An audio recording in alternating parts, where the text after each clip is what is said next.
Hello everyone, welcome back to day 2 at the Sustainability Leaders Forum, and welcome back to this special SustyTalk interview series that we're running across these 2 days. Day 2 at the forum has started off with a kind of big global look at the climate crisis and business activism and what that means.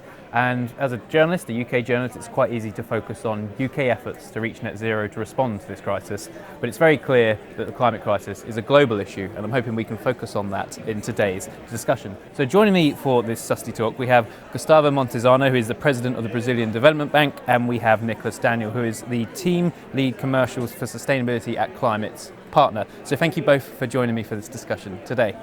And I do want to kick things off, Gustavo, with a bit of an introduction from you and what it is you're kind of overseeing at the Brazilian Development Bank, because like I said, we've heard a lot about UK climate efforts and the mobilisation of finance, but in terms of the state of play in Brazil, what is it that you are trying to facilitate and achieve in terms of the energy transition? Yeah, when you look at the energy transition in Brazil, speaking up on a large country basis, Brazil has a natural advantage. We have a very clean energy compared to the second most well-positioned country, and you have a large natural-based forest. So our goal there is try to monetize or try to use that natural competitive advantage into a trade advantage. And having achieved the Article 6 agreement last November in Glasgow was crucial to that. So now it's time to implement. And BNDES, as the Brazilian National Development Bank, is a critical agent in order to make things happen down there. And just to build on that slightly then, in terms of the concessions of those environmental assets that you mentioned, how is that currently taking place in Brazil? Has it been a lot of movement since what's happened in November? Is it kind of slowly starting to fall into place, or are you having to kind of come up against a lot of resistance at the moment? Yeah, at BNDES today, we are handling what we think is the largest environmental concession programs globally. Between forest management and natural parks, we're managing something between 7 to 8 million hectares. We've been doing that for the last 3 years, and at the first moment it's more for a visitation, for hospitality or for wood management, but the strategy that we can top up the carbon credit on top of those natural assets. So the things are starting to come to market now, and we're going to have the auction for Foz do Iguaçu, which it's a very large and well-known environmental assets down there, in the 25th of March now in Brazil. And afterwards, we tend to, turn it more complex or complicate the concessions, mixing wood management, visitations, and carbon credits or payments for environmental service. Again, it's a very relevant competitive advantage when we speak about neutral economy globally. Great. Well, this seems like a great time to bring Nick into this conversation. Climate Partner, obviously, part of it is involved in that kind of burgeoning offsets and carbon credit market. So perhaps we could get a bit of an introduction to you and what it is that you're trying to do to really assist businesses in their efforts to reduce emissions.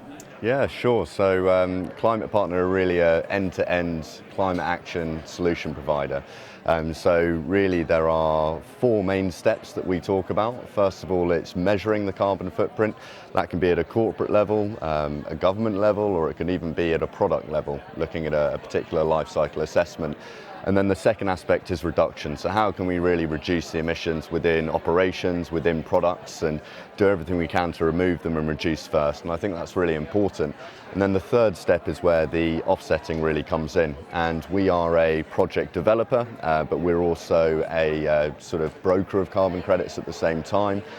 So I think last year in the voluntary carbon market, there was around 130 million tons of carbon that were traded globally, and Climate Partner was responsible for around 12 million tons of those. So we've seen a huge scale up in demand for voluntary carbon credits, and if you look at how many new credits are now being issued post COP26 and the way that the market's really starting to accelerate, that's encouraging, but there is a difference between the amount that are actually being retired. So lots of financial service organisations are purchasing these credits and almost keeping them in the bank, but not retiring them or making a claim with them yet. So there is a bit of a bubble there, which is an interesting thing to look at. And in terms of the broader state of play for climate solutions, I'm guessing the market for it and the not just related to offsets, but climate solutions in general. I'm guessing that market's grown exponentially in terms of businesses that are looking for solutions. So in terms of the access to finance, but also the offering of scalable solutions, how is that playing out at the moment?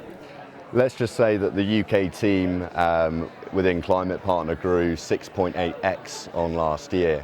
For an organisation to be growing at that speed, I think is a pretty good sort of viewpoint of how quickly the market's accelerating.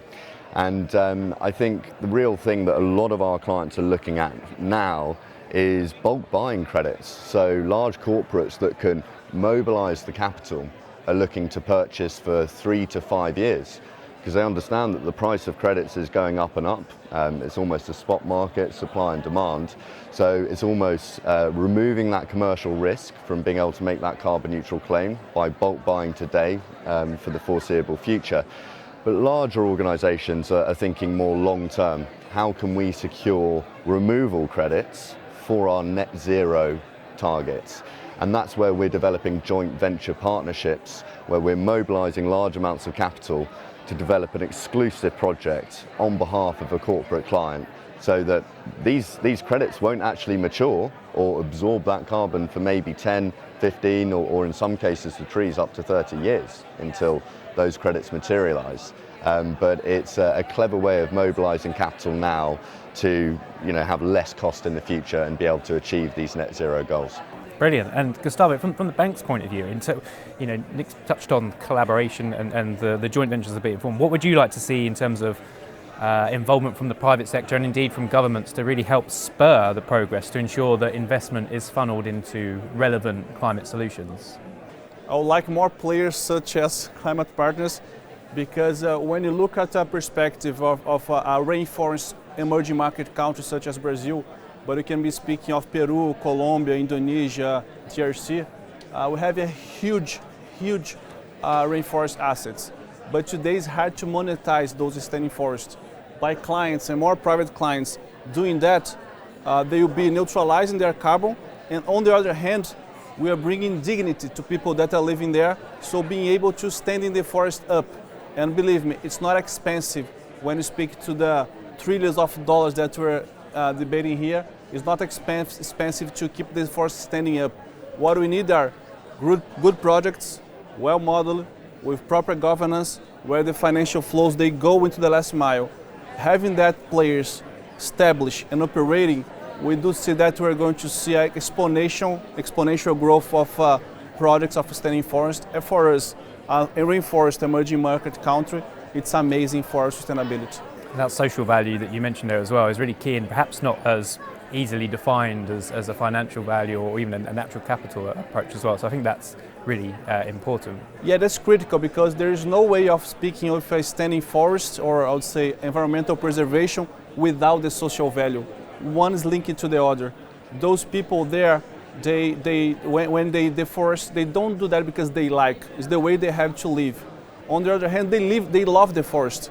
All their culture, or the history, or the spirituality is linked to the forest. So they will be happy, and I would say the developed world will be happy as well. And Nick, just a final word from you, because we touched on offsets and the market for that, and it's a real conscientious debate amongst the wider climate crisis. I think a lot of people here are sustainability professionals, and they know that offsets have a role to play in terms of reaching net zero. Then outside, people looking in would say that some organisations, and some definitely are leaning too much on that offsets market. And what are the kind of challenges around that to ensure, because you already spoke about the maturity of some of them in general, but in generally, how are you ensuring that these solutions aren't kind of just stacking up more problems down the line in that sense? It's a really good question, and there recently was an article published by Boston Consulting Group and WWF in a combination, and it's a blueprint for corporate climate action. And really, as I was saying previously, it's about first measuring how do we account and disclose our emissions clearly. And that's the first part of being transparent in this space. Secondly, we really need to look at reducing those value chain emissions within the supply chain, and corporates 100% need to focus on that first. It's not measure and offset. We need to reduce everything we can and then bring in the offsets when it makes sense to. And I think the real sort of challenges at the moment are how we can quantify financial commitment. So looking at an internal carbon price within corporates, which currently ranges from $20 to $100, and these are being set voluntarily, what is a good price for a carbon credit? And once we know that, how do we then take that commitment and drive investment into these projects on the ground that can support these fantastic communities, that can support the fantastic ecosystems and biodiversity, and basically value that asset, that natural asset, with more than it being deforested for other land use change. And that's where finance has a huge role to play in safeguarding some of these ecosystems and restoring some of these amazing habitats as well. Yeah, it's a great point, and this is probably a topic of conversation that we could talk about all day. Unfortunately, Sure. We've had to try and squeeze it into a kind of 10 to 15 minute conversation, and I appreciate the forum's extremely busy. You guys probably have a lot of networking and people you want to speak to, so I won't take your time any longer. But Gustavo, Nicholas, it's been a pleasure to speak to you both. Thank you. Thank you very much. And for the audience at home, the SustyTalk interview series at the forum will continue. You'll see a couple more episodes going live from us. So in the meantime, stay safe, stay positive, and keep up the SustyTalk.